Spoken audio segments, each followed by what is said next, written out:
전자담배 얘기인데요. FDA에서 주울이라는 회사가 만든 전자담배를 지금 이제 전자담배 이 담배 피우는 장비하고 흡연기죠. 요 기계하고 그다음에 이 안에다가 충전하는 팟이라고 그러죠. 이 팟들 네 종류가 있는데 그 네 종류 팟 전부 다 지금 미국 내 판매 금지를 했다라는 소식입니다. 2년 동안 무려 2년 동안 FDA에서 이 회사가 제출한 자료를 검토한 결과라고 하고요. 2년 동안 검토를 해 보니까 결국에는 이 소비자들이 지금 지켜져야 되는 공중보건 기준에 지금 충족하지 않은 것으로 보인다. 뭐 이런 이제 결과가 나왔다는 것이죠. 그렇다면 지난 2년 동안 이 줄 담배를 사서 핀 사람들은 건강에 해로울지도 모른다라는 그런 가능성을 정부가 알고 있으면서도 판매를 하게끔 해줬다는 얘기가 되는 것인데 이것도 참 애매합니다. 왜 이런 일이 벌어져야 되는 건지 사실 잘 모르겠습니다. 뭐 기본적으로 담배 안 피시는 게 제일 좋긴 합니다만은. 근데 이 전자담배가 특별히 기존 담배보다는 더 건강에 나쁘다라는 그런 이야기들이 예전부터 여러 차례 있었죠. 그래서 이 문제를 가지고 많은 이야기들이 있었고요. 실제로 과거에 보면은 상당히 많은 전자담배들이 허가가 취소되거나 신청이 기각되는 이런 일들이 굉장히 많이 있었던 것이 사실입니다. 지금 허가받아서 시중에 팔리고 있는 전자담배 수는 상당히 제한적이기는 한데 어쨌든 FDA가 뒤늦게나마 주울이라는 회사의 전자담배는 전 제품 다 좀 판매 못하게 하겠다라고 발표를 했습니다. 악시오스에서는 이렇게 보도합니다. 이 조치는 담배에 니코틴을 제한하려는 움직임과 바이든 행정부가 미국에서 담배 사용을 제한하려는 시도를 확대하고 있음을 알리는 신호다. 이렇게 전했고요. 반면 브라이트바트에서는 이 결정은 경쟁 브랜드들이 한때 주울이 지배했던 시장 점유율을 높일 수 있는 길을 열어주었다. 이렇게 보도합니다. 언론사에 따라서 보도하는 내용이 이렇게 좀 다릅니다. 월스트리트 저널에서는요. 이 결정은 이 베이핑 회사가 미국 시장에 제품을 남기기 위해 승인을 요청함에 따라서 지난 2년 동안 FDA가 주울의 데이터에 대해 검토한 결과 내려진 것이다 라고 보도합니다. FDA의 로버트 캘리프 국장은 성명에서 오늘 내려진 조치는 소비자들에게 현재 판매되고 있는 모든 전자담배와 전자 니코틴 배달 시스템 제품이 우리의 공중보건 기준을 충족시키도록 확실히 하기 위한 FDA의 약속에 대한 추가적인 진전이다. 이렇게 말합니다.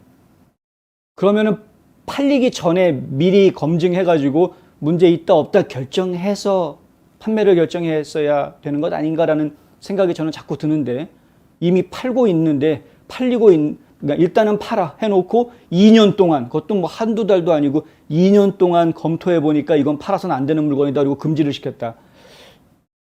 그럼 지난 2년 동안 이거 핀 국민들은 무슨 바보입니까? 아니면 뭐 실험쥐입니까? 국민들이? 저는 사실은 뒤늦은 조치라도 일단은 환영은 하나 FDA의 이러한 조치하는 프로토콜이라고 해야 되나요? 절차, 방식 이런 것들은 아무래도 좀 문제가 있는 것 같다라는 말씀을 드릴 수밖에 없을 것 같고요. 영향을 받은 제품은 버지니아 담배 멘톨의 니코틴 농도가 5%와 3%인 주울 장치와 4가지 유형의 주울 팟이다라고 FDA가 발표했고요. 제품의 독성학 프로파일에 충분한 증거가 부족하다라는 이유로 지금 판매가 금지가 됐는데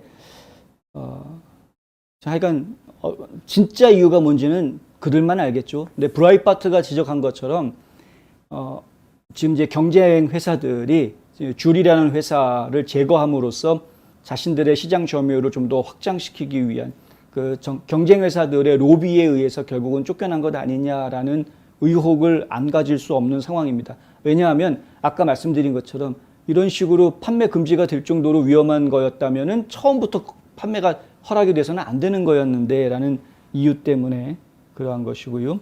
주울은 2019년에 판매를 중단한 과일 및 캔디맛 전자담배를 마케팅하면서 청소년 베이핑의 급증을 불러왔다라는 비난을 받고 있습니다. 베이핑이라는 단어를 제가 최근 몇 년 사이에 굉장히 많이 듣게 되는데요. 그리고 베이퍼 뭐 해가지고 그 지역에 보면은 이제 주변에 조그마한 가게들의 이 스모킹 스토어들이 지금 많이 생기는 걸 제가 근래 몇 년 동안 그런 가게들이 많이 생기는 걸 보고 있습니다. 그 안에 들어가면 이제 너구리굴이죠. 그냥 그 안에서 담배 피고 뭐 마리화나를 피는 건지 그 안에서 담배를 피는 건지 뭔지는 모르겠습니다만 하여간 각종 도구를 이용해 가지고 하여간 흡연을 하는 그런 장소가 지금 늘어나고 있었는데 이것이 이제 특별히 청소년들 층에서 이렇게 담배를 피는 흡연 인구가 늘어나게 된 이유에 이 줄이라는 회사가 어떤 모종의 영향을 했다. 왜냐하면 과일 맛 나는 거, 캔디 맛 나는 거 이런 것들을 출시하면서 그랬다는 것이죠. 이것이 굉장히 많은 비판을 받게 되면서 실제로 2019년에 판매 중단 처리가 됩니다. 청소년들이 선호할 수 있는 맛의 담배를 파는 것은 안 된다 해가지고 다 금지시키는. 그리고 실제로 95만 개의 전자담배 신청이 FDA를 통해서 거부되는. 그래서 지금 현재 전매청 같은 게 있지는 않습니다만, 미국은 한국의 전매청 같은 그런 조직이 없습니다만은 FDA의 허가를 받는 전자담배는 아주 지극히 적은 그런 상태이다. 현재 레이놀즈 아메리칸이라는 회사하고요. 현재 시장에서 가장 선두를 달리고 있는 회사는 레이놀즈 아메리칸, 그리고 엔조이라는 회사가 있고, 그리고 또 로직 테크놀로지 디벨롭먼트라는 회사가 있는데, 이 로직 테크놀로지 디벨롭먼트 LTD라는 이 회사는 일본 담배 산업 주식회사의 자회사입니다. 근데 지금 미국 내에서 시장을 계속 넓혀가고 있는 그런 상황이고요. 이렇게 좀 이렇게 손가락으로 꼽을 수 있는 적은 회사들만이 지금 시장에 들어와 있는 상태다. 당연히 후발주자들이 못 들어오게 하기 위해서 막으려고 할 것이고, 기존에 있는 사람들도 어떻게 해서든 시장에서 쫓아내려고 자기들끼리 암투가 막 벌어질 수밖에 없는 상황이겠죠. 상당히 의심스러운 상황입니다. 주울은 베이핑 제품이 전통적인 담배로 인해서 해로운 건강 영향에 대한 해결책을 제공할 수 있다고 이 회사는 이렇게 주장을 했는데, 정작 FDA의 감사는 통과를 하지 못했다. 하여튼 좀 더 두고 보겠습니다. FDA에서는 그리고 바이든 행정부에서는 담배 생산자들에게 니코틴을 비중독 수준으로 줄이도록 요구하는 새로운 정책을 개발할 것이라고 발표를 해놓았는데, 담배에 포함되는 니코틴 함유량을 더 줄여라, 그러니까 중독이 되지 않을 만큼 퍼센테이지로 줄여라라는 이야기를 지금 계속 하고 있는데, 이것이 이제 업계의 반발을 살 가능성이 매우 높아서 소송전으로 이어질 가능성도 뭐 지금 생각해 볼 수 있는 그런 상태이다라는 보도도 나와 있습니다. 하여튼 총기도 규제하고 담배도 규제하고, 근데 뭐 총기 규제는 반대하는 분들이 많은 건 충분히 이해가 되는데, 담배 규제는 뭐 이거는 좀 어떻게 이해를 해야 될지 사실 잘 모르겠다. 근데 이제 뭐든지 규제를 하려는 방향으로 가면은 국민들의 반발을 받을 수밖에 없는데, 왜 이 급진 좌파들은 어떻게 해서든 자기네들이 규제하고 통제하려고 하는지 정말 저는 이해가 되지 않는다. 그러니까 국민들의 동의 이런 거 다 필요 없다는 건지 뭔지, 뭐 지네들이 무슨 독재자라도 된다고 생각하는 건지 뭔지 전혀 이해가 되지 않는 행동들을 지금 많이 하고 있습니다. 사실 담배 문제는 담배를 규제한다라고 해결될 문제가 아니고요. 많은 국민들에게 담배가 건강에 얼마나 많이 해로운가에 대한 교육, 그리고 문화적인 문제입니다. 이것이 청소년 건강에 얼마나 해로운가에 대해서 충분하게 인식을 확산시켜주는 부분들, 이런 문화적인 접근으로 교육적인 문제로 해결을 해야 될 것이지, 담배 자체를 갖다가 뭐 규제를 해가지고 니코틴 함량을 줄여라 이런다고 해결할 수 있는 문제가 아닌데도 불구하고 항상 이게 엉뚱한 방향으로 해결점을 찾으려고 하는 이 급진좌파들. 총도 마찬가지죠. 총을 규제하려는 게 아니라 실제로는 사람이 문제인 거니까 정신건강 문제라든가 뭐 다른 부분들을 가지고 좀 더 신경을 써야 될 문제이다라고 이렇게 많은 사람들이 이야기를 함에도 불구하고 굳이 총기에다가 집중해서 막 신경 쓰고 있는, 엉뚱한 데 초점을 맞춰서 해결점이 아닌데 그걸 이렇게 규제하면 해결된다라는 식으로 자꾸 덤벼드는 이 좌파 정권들이 저희는 의심이 될 수밖에 없는 겁니다.